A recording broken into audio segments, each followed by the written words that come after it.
Hello, so I got a piece of direct mail. It is a newsletter, and I wanted to go over it with you. Okay, so when I get it, it's backwards for you, but you will see they took a little icon, a picture of what the front of my newsletter will look like. This is one of the best practices. Additionally, we've got a 2x match. You can never overuse that. If you were to say there's a match on every single appeal, you send 12 appeals a year, you will still get a lift in results every time you have a match. That's the only thing you can do consistently and get a lift in results. So they've got a picture of my newsletter. We've also got a teaser that says, "Good news ain't closed. See your gift in action around the world." One of the best teasers ever. Steven Screen always says, your newsletter enclosed is the best teaser they use. That is just like that. I got first class stamp. I'm not sure, when you're doing appeals, you don't want a window envelope. That reduces open and response rates, but I haven't read research on newsletters and using that. So let's go through it together. Okay, so here's the newsletter. It is my first time looking at it, so we're going to look at it together.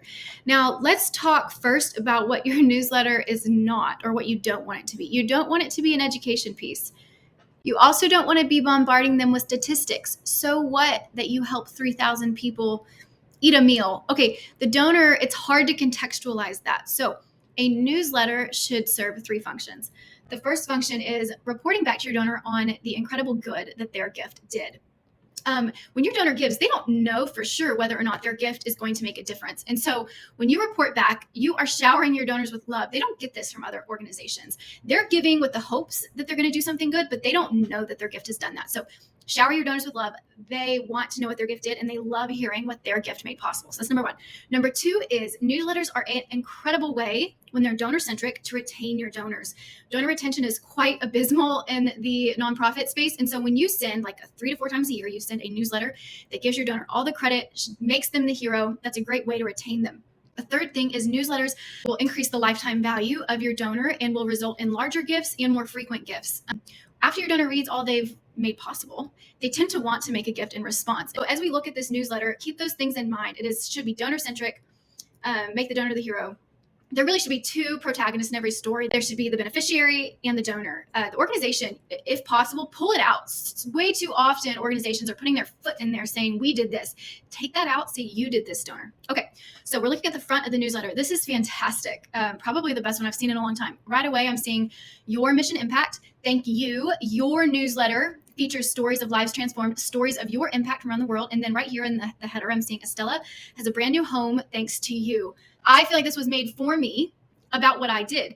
Very clear. They're not using jargon saying you gave people hope and you did this. No, they're just being very specific. And then this header is fantastic because they're not saying I gave Estella hope. They're saying I gave Estella a home. So right away, I know I've done something amazing. If all I do is pick this up and throw it away, the newsletter has accomplished its purpose. I also want to note that the most commonly read portions of any newsletter is the header, the subhead, the pull quotes, and the picture captions. And so you really want to maximize those spaces, making sure you're telling the donor she did something great and thanking her. You'll see that right here. Estella has a brand new home. So they've done that there. They've done it up here. Your mission impact, they've done it here. I also want to note that it's best practice to summarize the story in the subhead. And you summarize the story by telling the donor, thank you, this is what you did, and then talk about the problem that they solved. And so you'll see they did this right here. Your generosity brought together high school students from a youth group in Kentucky to build a new home for a family in South Africa. Bam. Right there, they told me what my gift did. They told the story. And so that is best practice. And clearly that is because the donor is moving quickly. I think Tom Ahern said, best case scenario, you get 15 seconds that your donor's reviewing your newsletter. And I would say that is a very generous number. I think we get even less time than that. So anyways, you'll see that here. Now, this is like literally just like me being nitpicky, but you see how they didn't finish the thought. They literally said she thought no one cared about her family's living conditions until it's just like a little thing that writers do. You want to cut the sentence off in the middle. You don't want to finish a thought. You want to continue the thought on the next page in the hopes they turn it. Now, clearly that's not super important because your donors likely aren't reading the small text. About 20% are reading the full thing. 80% are skimming, but that's just something I learned from Steven Screen and I've used effectively. Okay, so we've got that. Now I want to talk briefly about 2 other things. We have the teasers. I personally think these teasers are quite poor. The newsletter is exceptional. The teasers are not good. You'll see here, it literally looks like I'm getting a report. The Holy Spirit continues to move after the Asbury outpouring, raising up the next generation, and can you help raise up the next generation of world changers? They're literally just talking at me. I don't see myself in this. Plus, how do they know that their donors know about the Asbury outpouring? They're making an assumption that everyone knows what that is. And also, I don't see how this means anything about me or my gift. Also, raising up the next generation is figurative. there's no room for me in this story, and then there is no curiosity, and then can you help raise up the next generation? That's fine, except because it's talking to me, but world changers is figurative. So this is poor. This needs to be redone. Not because their work isn't fabulous. It is. It's just these are not good teasers. The best, I like to think of teasers as subject lines. What would you put in an email subject line to get it open? Typically, you would have you in the subject line, and then you would have something that sparks curiosity. So these need to be redone to make it donor-centric and spark curiosity. Now, let's go to the next page. So this is the inside spread. Okie doke. I was going to try to make it so we can share the screen here, but this isn't my forte, these screen shares. Okay, let's just start on this side. So typically best practice is like 3 to 4 stories of triumph and victory and what the donor's gift did. And then on the back page, you're going to move to a story of need. And so you'll see that they did do best practice here. They have a story of triumph. However, this is not donor-centric. I don't see myself in this. And additionally, when they do summarize the story a few months after the revival on campus, Asbury University students help bring clean water to a newly evangelized community in Paraguay, this has nothing to do with the donor. You're literally talking at them. So if they could change this, I would say something like, donor, you help bring clean water to a community in Paraguay. Can we not just like fix this? It's so simple. What would you rather do? Bring clean water or have nothing to do with the header that says the Holy Spirit moved at the Asbury outpouring, of which half your donors probably don't even know what that is. So they could have redone this. They do give their donor credit. I see right here, because your donor support, because of this incredible experience that was made possible by you. They do a great job crediting their donors. The problem is that they don't do it in the places where the donor will see it. Briefly, let's talk about the letter from the president. This is fabulous. So today, I thank God for your incredible generosity and know that God is using your faithful giving. This newsletter is a special issue featuring stories that celebrate God working through you. Amazing. You are a very important part of our ministries. I want you to know that your generosity is raising up new leaders, even though that's figurative, whatever. Most of this is very donor-centric, so it's fine. You are making an important difference that Jesus. Okay, this was normally when you get letters from a president, it's like very formal language, talking at you. There's no emotion. There's very minimal gratitude. This is so well done. Dan, snaps, great job. This is so donor-centric. The donor feels cared for. They feel seen. What is it? I think you want about 3 contacts. You want the donor to have at least 3 contacts with your organization for keeping them in the loop, for longevity, for retaining them. I don't know where I heard that, but it was from an expert. So you typically want about 3 people to connect with your donor, just so they know that, once again, this is we want to humanize the organization. And so having a picture of Dan is perfect. This is great. I guess maybe the only other thing I might do is say something like a message to you from the president, because if they get in this, that would be great, but they're skipping. So maybe if there was something about it being for you, that might be helpful. But either way, this is awesome. Also, I do think it's interesting. There are no picture captions. Picture captions are one of the most read things, as I've stated. And when you do a picture caption, you don't want to say what's happening in the photo. You want to tell the donor what their role is and what's happening in the photo. So here they could say, you brought clean water to a community in Paraguay. That would be a donor-centric caption, and that would be read. There are no pull quotes. This is kind of a wall of text. There's not very many easy points of entry. So I'm not seeing, there's no like indents. There's no pull quotes. This needs to be broken up more so that I can just easily skim. It's not going to be read at all, or very little, because it's hard to read just because it's a wall of text. All right, to the other side of the page, let's see. We've got 2 more stories. We do have a pull quote. No pictures.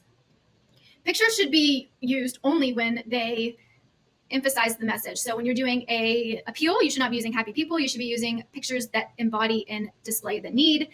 And here you would use happy pictures that display what it is you did. I actually think they could have benefited from more pictures and picture captions and less text, simply to communicate faster, better, stronger to donors who are moving fast. But again, I mean, this is a fabulous newsletter, so I really don't have a lot of critiques. Raising up the next generation. Yeah, you know how I feel about this. Next generation is figurative. I don't know what that means. Why would I care about raising up the next generation? This isn't outcome-oriented. This is just figurative. And then they say short-term teams to Mexico ignite high schoolers' zeal for ministry. There's no room for me in that. Now, they do say because of your support, short-term teams empower and equip young people. Okay, well, why don't we put that as the header? Why don't we say, you helped train young people to become missionaries? That would be clearer.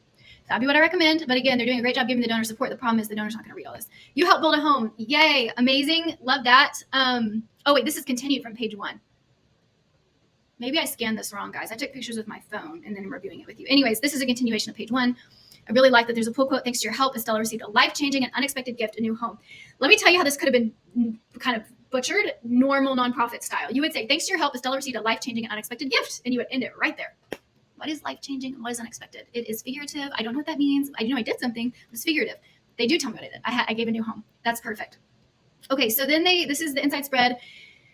In your own words, thanks to you missionaries, they talk about a conference and some quotes. This is fine. I do think a lot of nonprofits inadvertently reduce the effectiveness of their newsletters by camera has paused. Okay, well, God knows if it filmed any of that. Okay, so you help build a new home. So again, so now we go to the next page. So they've given me an arrow. Learn how you can send the next generation of missionaries. They should have said missionaries from the get-go because that is not figurative. So let's go to the back page. Now your donor will read the back page. Look at the front, the inside spread, flip to the back. Let's see right here. Nope, not this one. Thanks for hanging with me. Okay, this is the back spread. So you will see we have got, can you help raise up the next generation of world changers? Your gift doubles, deadline to October. My God, I'm so tired. Okay, we'll see. So the back page says, can you help raise up a next generation of world changers? Your gift doubles, deadline October 9. All right, so first of all, a match is always going to lift response rates. Most things in nonprofit fundraising on your appeals, you can't repeat them every single time and expect them to provide a lift. When it comes to a match, you will lift every single time. So I love that they've put that loud and clear at the top. They also put that on the front. Forgot to mention that. That's a phenomenal thing to do. They also put it on the front envelope. So a match always lifts your results. Make sure you put that everywhere you can, and they did. Let's talk about the header. Can you help raise up the next generation of world changers? Nobody knows what a world changer is. It is jargon for this organization, and it's not communicating the need or the solution to the need quickly. I think this is a poor header. Now below it, they say thanks to a special match, your gift doubles up to 25K.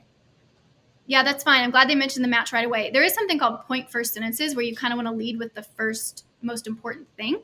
So I'm being nitpicky, but I would say your gift will be doubled up to 25,000. I don't even think they need to mention the match. Let's just make it simple and quick. Your gift will be doubled if you give today to help a missionary get trained and go to another country. Those right here, I love that they do have used some bolding. There's a lot more white space on this page, which is great. It's easier to read than if you think about what that inside spread looked like. Now there is a picture here. They could have used a picture caption. I think that would have been very effective to reiterate the need and the offer. I would talk about what the donor is doing in this photo, or I take it back. I would mention the match under the photo because the caption is going to be read. So I would say something like, you can help train missionaries just like these. When you give today, your gift will be doubled. Now we have a faux reply device. Love that. It's basically a psychological hook. I'm seeing that I'm needed. I see a way to give, and it's right there. And then right here, my carpet's right there, but I took a picture of the actual reply device. It's just a mirror copy of the faux one. Great. That's what you're supposed to do. Okay, can we just note something together? There is an arbitrary deadline, which I think is just hilarious and brilliant. You always want a deadline, and they picked October 9. I don't know why, nor did they explain why, and that's fine. Your donor needs to know what the need is. They need to see themselves in the solution. You need to give them a quick way to provide the solution, and you need to give them a deadline. And they did, October 9. So you'll see here also, the ask is to help raise up more young people to share the gospel. When you go down here, yes, please use my gift to raise up the next generation of missionaries and share the gospel. They've done a good job making sure that the offer in the writing is mirrored on the reply device. That's what you should do. The offer should be improved, but that's there, and so that's great. So anyways, a couple more things. Glossy, this is a glossy publication. You don't want to do glossy. Your donors like 55 and up, it's difficult for them to read glossy publications. So if your donors that have the money, which are typically 60 and higher, can't read your stuff, you're not going to raise funds. So I would make this not glossy. The other reason I would use a matte form is because it feels more personal. When your publications look markety, it's not going to feel one-to-one. And so if you want to mimic that, if you want to humanize your organization and really make it clear you need them, you appreciate them, use matte, okay? I don't think there is. So this is far more effective than reporting at your donor, sending reports. You always want to give your donor an option to donate in response to hearing about the amazing things they did. In this organization, they nailed it. So anyways, I would love to hear your thoughts. If you have anything you'd like to share with me, anything you noticed that I didn't notice, let me know. But thanks for watching the video, and we will talk soon.